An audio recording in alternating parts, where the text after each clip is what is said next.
Do you want to bring more people to your store and increase cold inquiries without guessing what works? In this video, I am breaking down a Google Ads strategy that helped a local business consistently get direction requests and calls, step by step from setup to targeting. Hello friends, welcome to the channel Ads with Loveneek. So in today's video, I will be telling you how you can run Google Ads campaign on a low budget for your local business. So without wasting any time, let's just go to the dashboard. So as you can see, it is one of my clients' account, right? And the budget, if you see, it is just 250 rupees a day. And from that budget, if you see last month performance, I have got 535 conversions at a cost of just 13.38 rupees. And I will just refresh my screen so that you know the results are real and there is no editation done on the web page.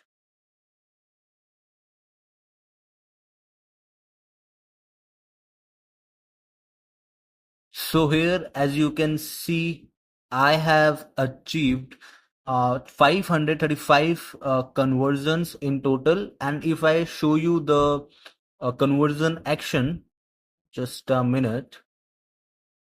So out of 535, local actions directions were 372 and clicks to call was 163. So I received 163 calls with 250 budget and 372 local directions.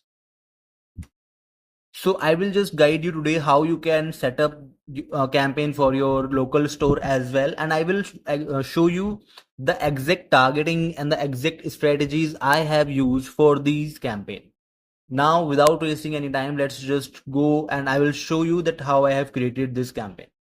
So first you have to go to your Google dashboard and then you have to click on the create button over here. Then we will create a new campaign.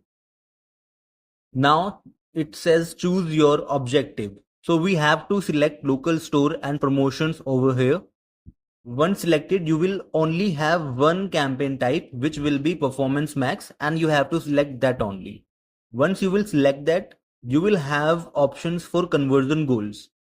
So I have selected these two conversion goals. One is contacts, which is click to call, and then the other one is get direction. So you can keep those conversion actions same as well. As you can see, these are Google hosted, so you don't have to create them manually. Once you will add those conversion actions under the conversion goal, then we can move to the next thing, which is which store location should your ads promote. Let's say if you have multiple stores, then you can select if you want to run ads for all of those stores, or if it is a specific one, then you can select it from over here, right? Once selected, then you have to add a URL over here. Let me just write www.google.com. Then we will click on continue and it will give a name and then you can change it accordingly.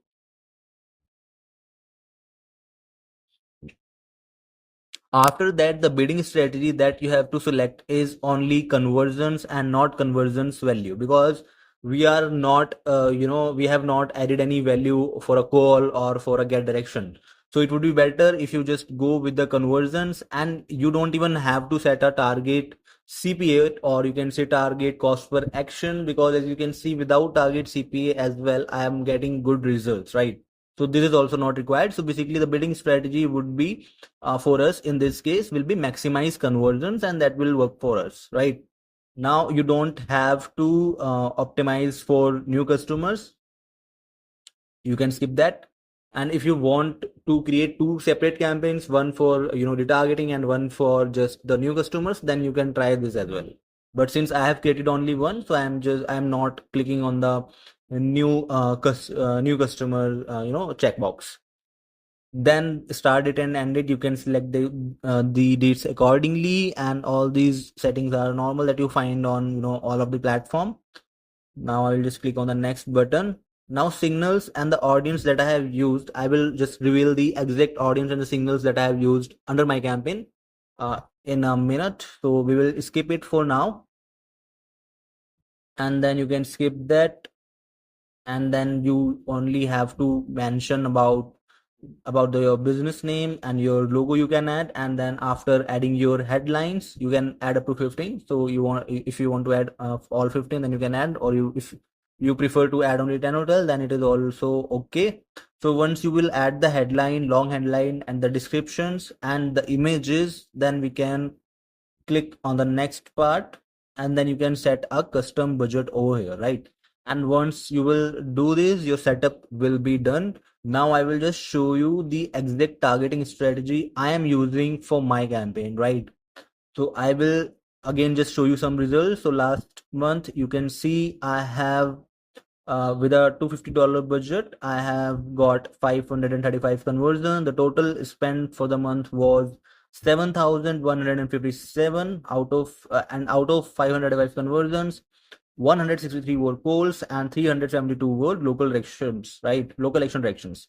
Now, if I show you this month result as well, the cost per result is still kind of a same 15.47. It might get reduced after the month gets concluded, so no issues on that. Now if you see, the budget is again the same, $250 a day, and you can see the spend, which is 3,263, and the number of conversion is 211, out of which 79 are click to call and 132 are local action selections. Now I will show you the targeting that I have, like the way I have done the targeting in this campaign. So I will not be able to show you the images and the exact headlines I'm using for this asset group, but surely I will show you the audience I have targeted. So I will just give you a reference of this account. So this is basically a local store which sells luxury wedding lehenga, right, in Delhi. So their cost of lehenga is somewhere around above 5 lakh or 10 lakh. So this is expensive item. So we are running local store campaigns for this brand. Now if you see under the search themes, I have added these as the search themes, right, which is designer bridal lehenga Delhi, bridal lehenga boutique in Delhi. So basically if you see, I have added Delhi in majority of these search terms, and I have added only my main keywords like custom made wedding dresses or custom bridal gowns and gowns in Delhi, right? So basically only the main keywords I have targeted. Also there is one more which is designer lehengas near me, so this is also I have targeted. So you can also add your search theme in such a way. Also this is not that strategical thing. I will show you what I believe is getting me those good results. So now if I go to the audience signal, and I will show you the exact audience. So under the audience signal, if you see under the interest and detailed demographics, what I have done is I have added bridal wear and wedding wear as my in-market audience. So what it does is, so basically those of you who don't know, when we target in-market audience, so our ads will cater only to those who are in the market looking for a product to purchase. In our case, it is a wedding dress or a bridal wear, so that's why I have added wedding dress and bridal wear as an in-market audience, so that my ads get delivered to the people who are actively looking for a lehenga, or they are comparing the lehengas on Google, or doing these things which we generally do before making a purchase. So this is a very strong intent over all of the audience signals that we have, right? I believe this in-market segment is the most crucial one, and you should always utilize this. And you can just modify it as per your business. Let's say, just for an example, I'm just marketing a bridal lehenga, so I have added bridal wear and wedding dresses as the in-market audience, and you can do the same as per your business. Now, under the demographics, if you see, as per the data and as per the discussion with client, we have seen that only the females are the one who buy the lehenga for the bridal. That's why we are only targeting females, and the age group we are targeting is 25 to 34, right? And unknown is also selected. Also, if you notice one more thing, which is household income. So for household income, I have only targeted top 10% to top 30%. And why is that? Because as I mentioned, this is a luxury lehenga. Like, many of people cannot simply afford it. based upon the data from where I have got maximum number of calls, or the directions, I have narrowed my targeting to top 10% to top 30% audiences, household income audiences only, right? So you can follow the same, and you will surely have the same results as well. I hope this video was helpful and added some values, right? And yeah, so that is it for the video. I hope you liked it, and thank you for watching. See you in the next one. Till then, take care. Bye bye.